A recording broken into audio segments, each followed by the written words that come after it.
Hello दोस्तों, स्वागत है आपका मेरे यूट्यूब चैनल परीक्षा प्लान में। तो कैसे हैं आप लोग? आई होप अच्छे होंगे। तो चलिए आज की ईवीएस की प्रैक्टिस को शुरू करते हैं। सभी प्रश्न महत्वपूर्ण हैं तो कृपया वीडियो में अंत तक बने रहिए। वीडियो देखने के बाद यदि आपको अच्छा लगे तो वीडियो को लाइक और शेयर कीजिएगा, और यदि आप चैनल पर नए हैं तो चैनल को सब्सक्राइब कर लीजिए। इसके पहले 8 वीडियो आ चुके हैं। यदि आपने अभी तक वो वीडियो नहीं देखे हैं तो देख लीजिए, क्योंकि महत्वपूर्ण प्रश्न मैंने सभी वीडियो में लिए हैं और प्रश्न संभावित हैं, पिछले वर्षों में पूछे जा चुके हैं और आगे भी पूछे जा सकते हैं। तो महत्वपूर्ण प्रश्न मैंने लिए हैं, तो आपकी हेल्प हो जाएगी। यदि आप सभी वीडियो देख लेते हैं तो आपको बहुत ही ज़्यादा हेल्प मिलेगी। तो चलिए शुरू करते हैं आज के वीडियो को। पहला प्रश्न दिया गया है, जोहड़ से संबंधित निम्नलिखित में से कौन सा कथन सही है? सही उत्तर चुनें। पहला विकल्प है, यह समुदाय आधारित वर्षा जल संचयन प्रणाली है। दूसरा है, यह पानी से अशुद्धियों को फिल्टर करता है। तीसरा है, यह आसपास के कुओं में जमीन का पानी इकट्ठा करता है। और चौथा है, यह नदियों से पानी इकट्ठा करता है। तो जोहड़ से संबंधित जो कथन सही है वह बताना है। तो जोहड़ क्या होता है, सबसे पहले तो आपको ये जानना आवश्यक है। तो ये छोटे मिट्टी के चेक बांध हैं जो वर्षा जल को एकत्रित और संरक्षित करते हैं, जिससे रिसाव और भूजल पुनर्भरण में सुधार होता है। तो अब आप समझ गए होंगे कि यह समुदाय आधारित वर्षा जल संचयन प्रणाली है। पहला विकल्प इसमें सही हो जाएगा।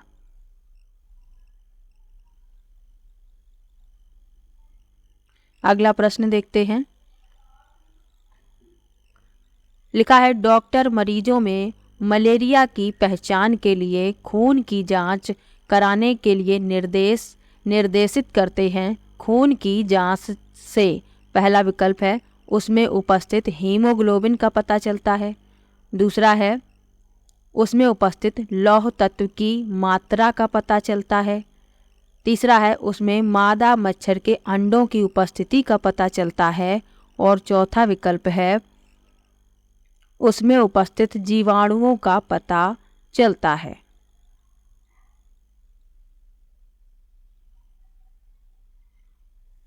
तो इस प्रश्न में बताना है कौन सा विकल्प सही है। तो इसमें चौथा विकल्प सही है, उसमें उपस्थित जीवाणुओं का पता चलता है। मलेरिया के लिए रक्त परीक्षण में आमतौर पर रोगी के रक्त में मलेरिया परजीवी यानी प्लाज्मोडियम कहते हैं जिसे के उपोत्पादों की उपस्थिति की जांच करना शामिल है, और यह मलेरिया संक्रमण की उपस्थिति की पहचान करने के लिए किया जाता है। तो इसमें चौथा विकल्प सही हो जाएगा कि उसमें उपस्थित जीवाणुओं का पता चलता है। मलेरिया की जो दवा है वह सिनकोना पेड़ की छाल से बनाई जाती है, ये भी आपको याद रखना है, ये प्रश्न भी पूछा जा चुका है। और डेंगू, चिकनगुनिया और मलेरिया ये तीनों ही मच्छरों से फैलते हैं। अगला प्रश्न है, मधुमक्खियों के छत्तों के बारे में नीचे दिए गए कथनों पर विचार कीजिए। ये प्रश्न जो है मधुमक्खी, चींटी, हाथी ये हमेशा ही पूछ लिए जाते हैं, तो आपको बिल्कुल याद कर लेना है इनके जो भी महत्वपूर्ण तथ्य हैं। प्रश्न आपका गलत नहीं होना चाहिए। तो प्रश्न में मधुमक्खियों के छत्तों से संबंधित जो सही है वह बताना है। पहला लिखा है, मधुमक्खियाँ शहद के छत्तों में रहती हैं। हर छत्ते में एक रानी मक्खी होती है जो अंडे देती है। दूसरा है, छत्ते में कुछ नर मक्खी भी होती हैं जो छत्ते के लिए श्रमिक के रूप में विशेष कार्य करती हैं। तीसरा है, छत्ते में अधिकांश मादा मक्खियाँ श्रमिक मक्खियाँ होती हैं जो दिन भर छत्ते को बनाने और बच्चों को पालने का कार्य भी करती हैं। और चौथा है, श्रमिक मक्खी शहद के लिए रस की खोज के लिए लीची के फूलों के चारों ओर चक्कर लगाते हैं।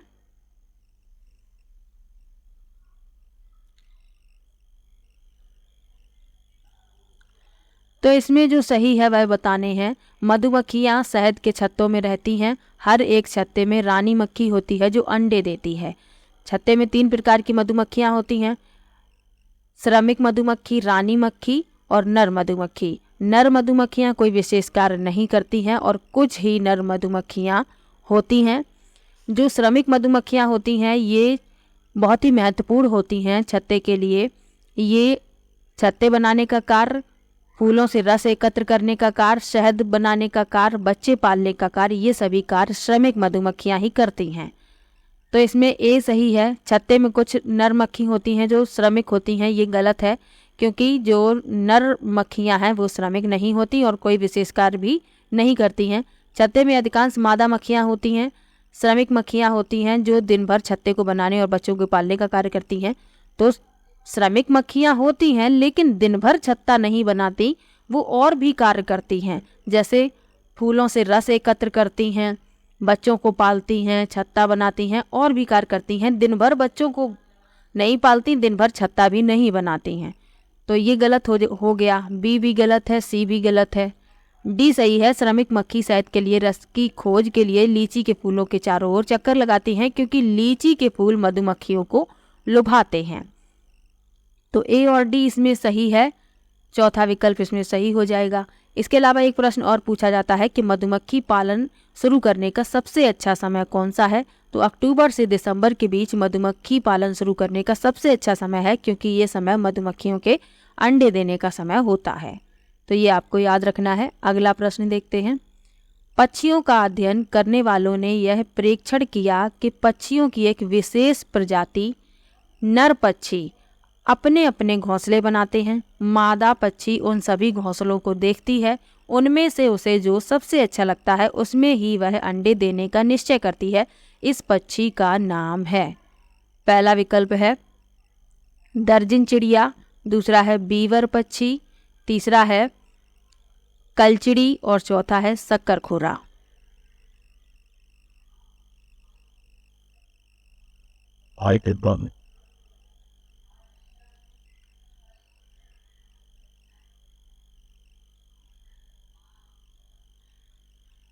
तो इस प्रश्न में दूसरा विकल्प सही है, बीवर पक्षी, क्योंकि ये जो पक्षी है, ये इसमें जो नर पक्षी होता है ये कई घोंसले बनाता है। मादा उनमें से पसंद करती है, जो उसे अच्छा लगता है उसी में वह अंडे देती है और यह लटकता हुआ घोंसला बनाते हैं, ये भी आपको याद रखना है। दर्जन चिड़िया जो होती है ये पत्तों को आपस में सिल लेती है और उसी के बीच अंडे देती है, इसका नाम ही है दर्जन चिड़िया। अब ये जो और विकल्प लिखे हुए हैं, दर्जन चिड़िया के बारे में आपको बता दिया। कलचिड़ी जो है ये पत्थरों के बीच खाली जगह में अपना घोंसला बनाती है और नाजुक टहनियों, जड़ें, ऊन, बाल, रुई आदि से ये अपना घोंसला बनाती है। शक्करखोरा ये किसी छोटे पेड़ या झाड़ी की डाली पर लटकता हुआ घोंसला बनाते हैं और ये अपने घोंसले पतली टहनियाँ, सूखे पत्ते, रुई, पेड़ की छाल, मकड़ी के जाले, कपड़े के चीथड़े, इन सब से बनाते हैं। तो ये भी आपको याद रखना है। अगला प्रश्न है, पोचमपल्ली खूबसूरत डिजाइन की चमकदार रंगों की साड़ियों और विशेष प्रकार की बुनाई, जिसे भी पोचमपल्ली ही कहते हैं, के लिए विख्यात जिला है। यह निम्नलिखित में से किसका भाग है। ये प्रश्न कई बार पहले भी पूछा जा चुका है। पहला विकल्प है तमिलनाडु, दूसरा है कर्नाटक, तीसरा है महाराष्ट्र और चौथा है तेलंगाना। तो इसमें मैंने डिटेल में आपको बताया था कि ये पोचमपल्ली जो है तेलंगाना का भाग है। पहले ये आंध्र प्रदेश का भाग हुआ करता था, लेकिन अब ये तेलंगाना का भाग है, तो आपको याद रखना है। तो चौथा विकल्प इसमें सही है, तेलंगाना। और ये विशेष प्रकार की बुनाई, इसे भी पोचमपल्ली ही कहा जाता है। अगला प्रश्न देखते हैं। लिखा है, निम्नलिखित कथन ए और बी पर विचार कीजिए तथा सही विकल्प का चुनाव कीजिए। लगभग 4700 वर्ष पूर्व सिंधु तथा इसकी सहायक नदियों के किनारे कुछ आरंभिक नगर फले फूले। और कथन बी में लिखा है, गंगा तथा इसकी सहायक नदियों के किनारे नगरों का विकास लगभग 1500 वर्ष पूर्व हुआ। तो इसमें ए तो सही लिखा हुआ है कि लगभग 4700 वर्ष पूर्व सिंधु तथा इसकी सहायक नदियों के किनारे कुछ आरंभिक नगर फले फूले, लेकिन गंगा और सहायक नदियों के किनारे नगरों का विकास 1500 वर्ष पूर्व हुआ। ये गलत है, क्योंकि ये जो विकास है ये इससे भी पुराना है। तो इसमें ए सही है, बी गलत, तीसरा विकल्प इसमें सही हो जाएगा। अगला प्रश्न देखते हैं। लिखा है, हरियाणा के सीमांतवर्ती राज्य हैं। पहला विकल्प है हिमाचल प्रदेश, राजस्थान, उत्तर प्रदेश, दूसरा है उत्तर प्रदेश, उत्तराखंड, मध्य प्रदेश, तीसरा है हिमाचल प्रदेश, पंजाब, बिहार और चौथा विकल्प है बिहार, पंजाब, उत्तर प्रदेश।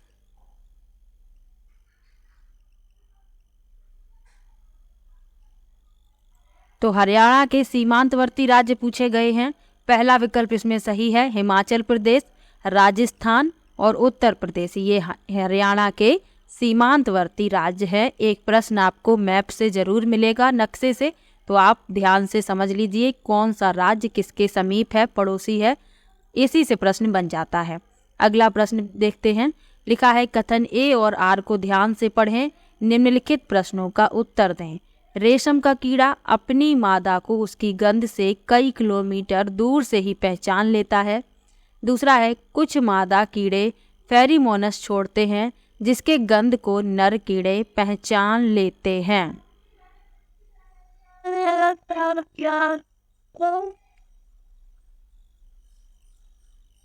तो रेशम का कीड़ा अपनी मादा को उसकी गंध से कई किलोमीटर दूर से ही पहचान लेता है और कुछ मादा कीड़े फेरीमोनस छोड़ते हैं जिसकी गंध से नर कीड़े पहचान लेते हैं। दोनों ही बिल्कुल सही लिखे हुए हैं।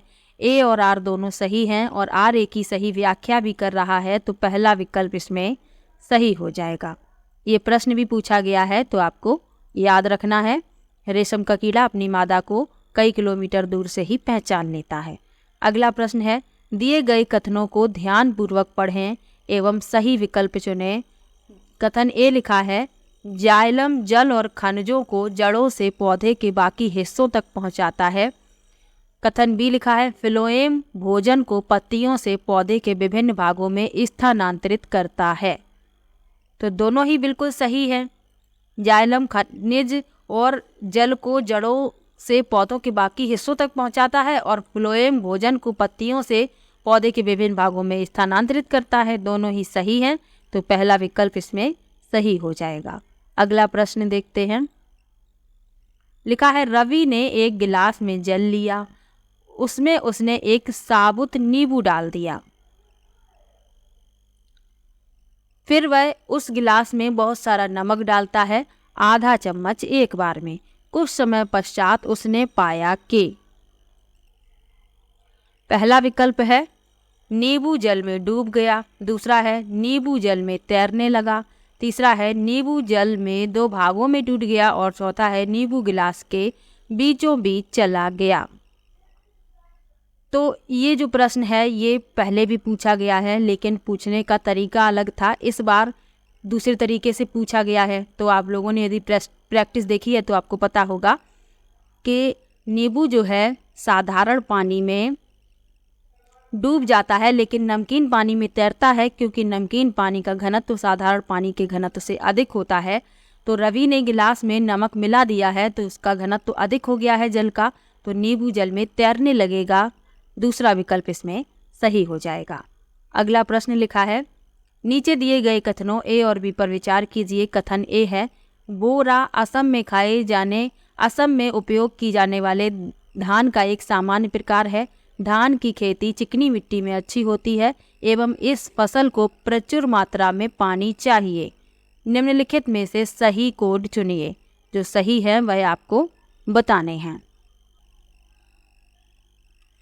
तो बोरा असम में उपयोग की जाने वाली धान की एक सामान्य प्रकार है और ये जो चावल होते हैं ये पकने पर चिपचिपे यानी स्टिकी हो जाते हैं। ये भी प्रश्न पूछा गया है तो ये सही है।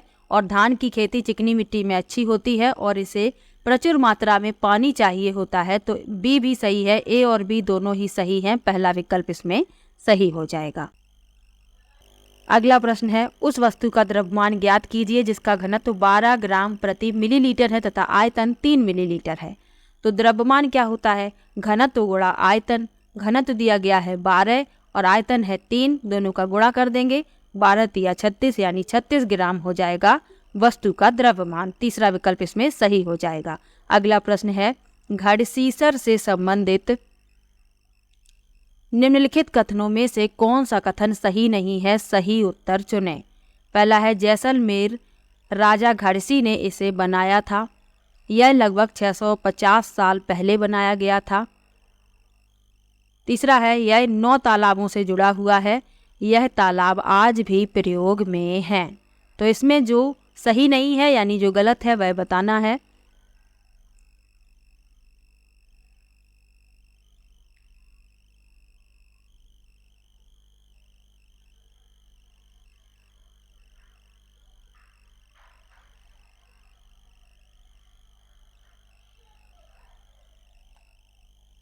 तो घड़सीसर के बारे में आपको डिटेल में पढ़ाया है।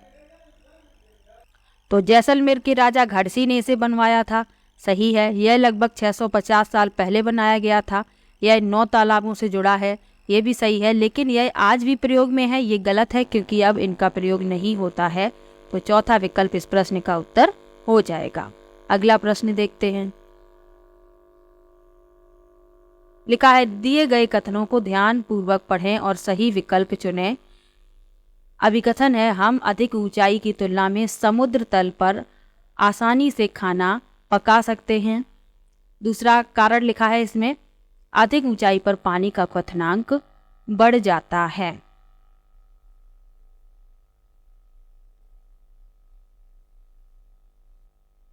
तो इसमें जो पहला है वो सही लिखा हुआ है कि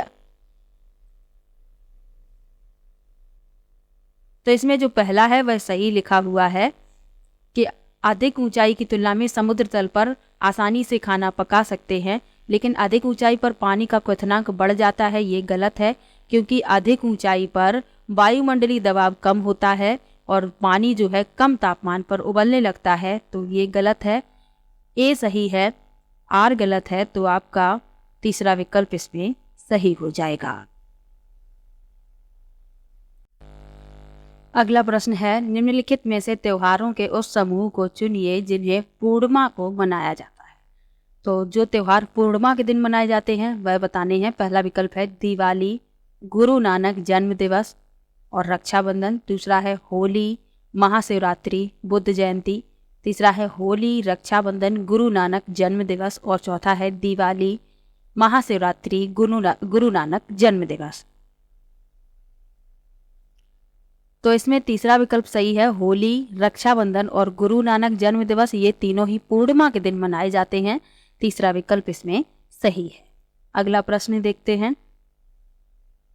लिखा है निम्नलिखित राज्यों के समूहों में से किस एक समूह के समुद्र तट अरब सागर पर हैं। पहला विकल्प है कर्नाटक, केरल, गुजरात। दूसरा है आंध्र प्रदेश, तेलंगाना, उड़ीसा। तीसरा है केरल, कर्नाटक, पश्चिम बंगाल और चौथा है तमिलनाडु, आंध्र प्रदेश और कर्नाटक।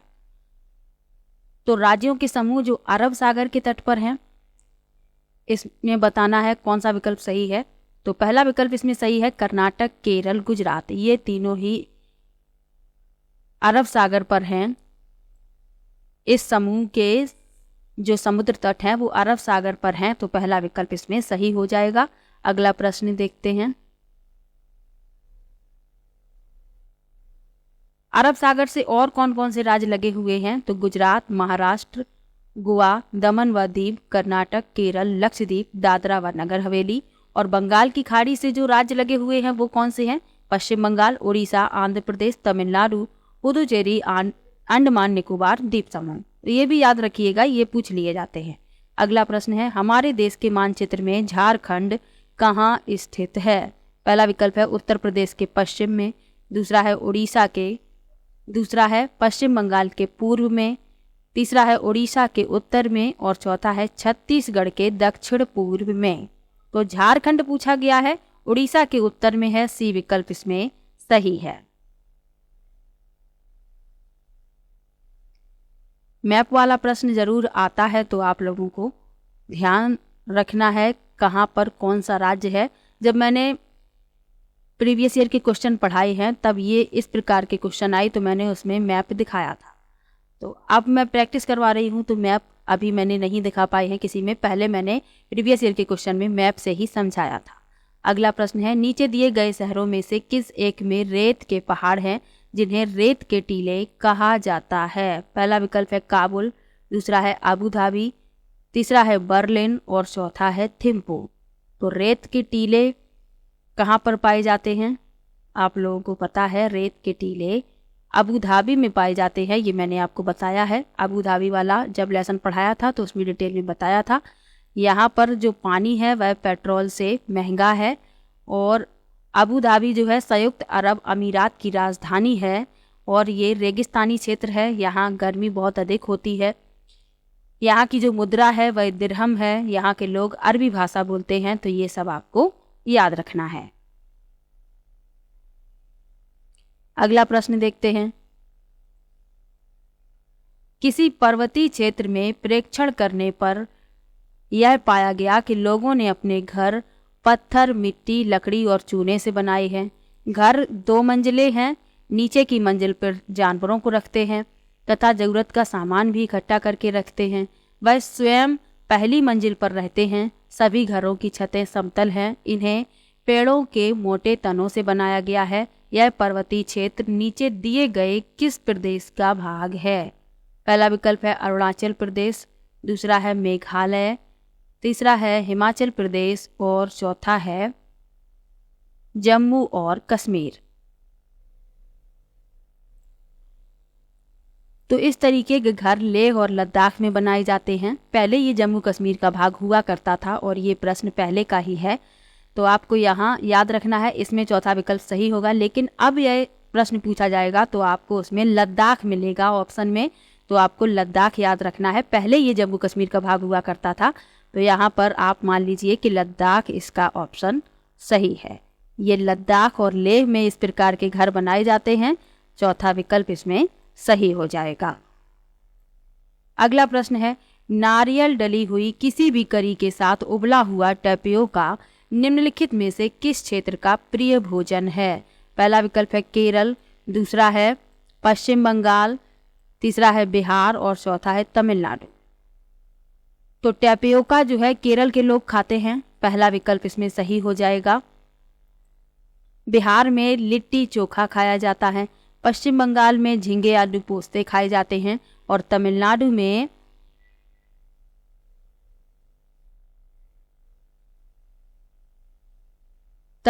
में इडली है, सांभर है, ये सब खाया जाता है। उत्तपम भी तमिलनाडु में खाया जाता है, तो आपको याद रखना है। तो ये आपको याद रखना है। इसके अलावा और भी खाने से संबंधित प्रश्न पूछ लिए जाते हैं व्यंजन से। तो केले की फूल की सब्जी केरल में खाई जाती है। कचनार के फूलों की सब्जी उत्तर प्रदेश में खाई जाती है। इसके अलावा सांप का एक व्यंजन बनाया जाता है जिसे लिंग हू फैन कहते हैं और ये हांगकांग में खाया जाता है, तो आपको ये भी याद रखना है।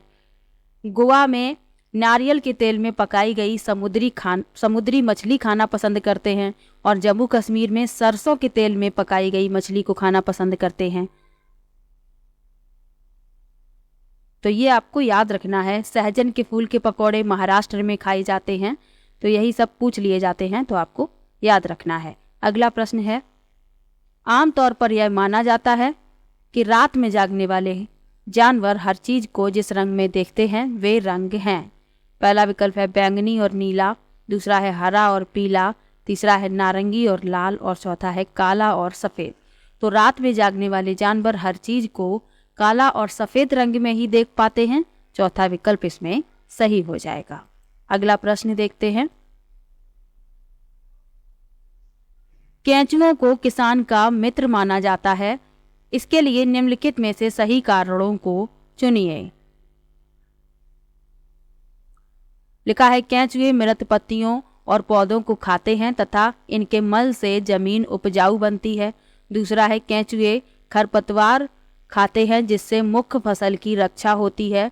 तीसरा है केंचुए जमीन में छेद बनाते हैं जिससे जमीन पोली हो जाती है। और चौथा है केंचुओं द्वारा बनाए गए छेदों से जमीन को आसानी से हवा और पानी मिलता है। तो केंचुए मृत पत्तियों और पौधों को खाते हैं और इनके मल से जमीन उपजाऊ बनती है, सही है। केंचुए खरपतवार खाते हैं, ये गलत है। केंचुए खरपतवार नहीं खाते, ये तो मृत पत्तियों और पौधों को खाते हैं, तो भी गलत हो गया। केंचुए जमीन में छेद बनाते हैं जिससे जमीन पोली हो जाती है, ये भी सही है। और केंचुओं द्वारा बनाए गए छेदों से जमीन को आसानी से हवा और पानी मिल जाता है, ये भी सही है। तो ए सी डी इसमें सही है। तीसरा विकल्प इसमें सही हो जाएगा। तो आज की वीडियो में कुल 22 ही प्रश्न ले पाई हूँ। तो नेक्स्ट वीडियो में लगभग 25 प्रश्न लूँगी मैं, 25 से ज़्यादा भी हो सकते हैं। और किसी भी प्रश्न में, आज की वीडियो में किसी भी प्रश्न में आपको डाउट हो तो आप कमेंट बॉक्स में ज़रूर लिखिएगा। और जितनी भी प्रैक्टिस मैं करवा चुकी हूँ, किसी भी प्रैक्टिस के किसी भी प्रश्न में आपको डाउट हो तो आप कमेंट बॉक्स में ज़रूर लिखिएगा। मिलते हैं नेक्स्ट वीडियो में।